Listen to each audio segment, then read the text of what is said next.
YouTube family, আশা করি সবাই ভালো আছেন, সুস্থ আছেন। আজকে আমি আপনাদেরকে একটা জিনিস শেখাবো। নতুন ক্লাস নিয়ে আমি একটা নিউ ভিডিও নিয়ে এলাম। আজকে আপনাদের একটা আমি নতুন জিনিস শেখাবো।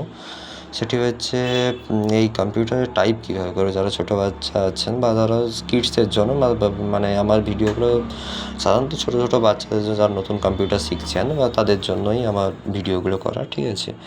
এবার আমি আজকে দেখাবো কীভাবে হচ্ছে করা যাবে, টাইপ কোন অ্যাপ থেকে করবেন বা টাইপিং স্পিড বাড়ানোর জন্য কী করা যায়, ঠিক আছে। আমি দুটো অ্যাপ্লিকেশানের কথা বলবো। এই দুটো অ্যাপ্লিকেশান থেকে হচ্ছে আপনারা টাইপের স্পিড বাড়াতে পারেন, ঠিক আছে। তো চলুন তাহলে শুরু করা যাক।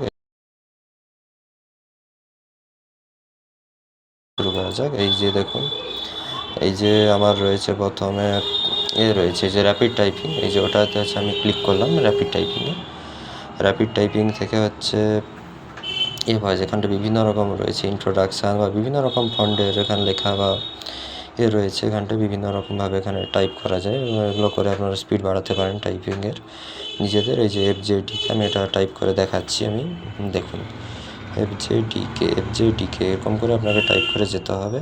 যত স্পিডে পারবেন ততই আর কি, আপনার যত তাড়াতাড়ি করতে পারবেন ততই আপনার টাইপিংয়ের স্পিড বাড়বে, ঠিক আছে। এরপরে আমি আবার ট্রাই এগেন করে ওটাই করছি, নইলে আবার পরের লেসনে চলে যাচ্ছে। তো গো টু নেক্সট লেসন করলে আমি এটাকেই আবার করছি FJDK।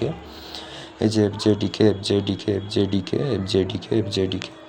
এই যে স্পিড, এই যে FJDK এই যে করা হয়ে গেল।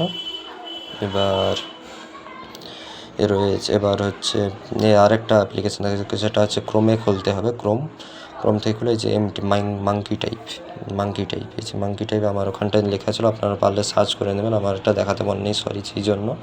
তাহলে ক্রোম থেকে সার্চ করলে আপনার অ্যাপ্লিকেশানটা পেয়ে যাবেন। মাঙ্কি টাইপটা আজকে আমি দেখালাম না, জাস্ট এমনি দেখালাম কীভাবে টাইপ করতে হবে। পরের কোনো এক ভিডিওতে আমি দেখিয়ে দেবো, ঠিক আছে।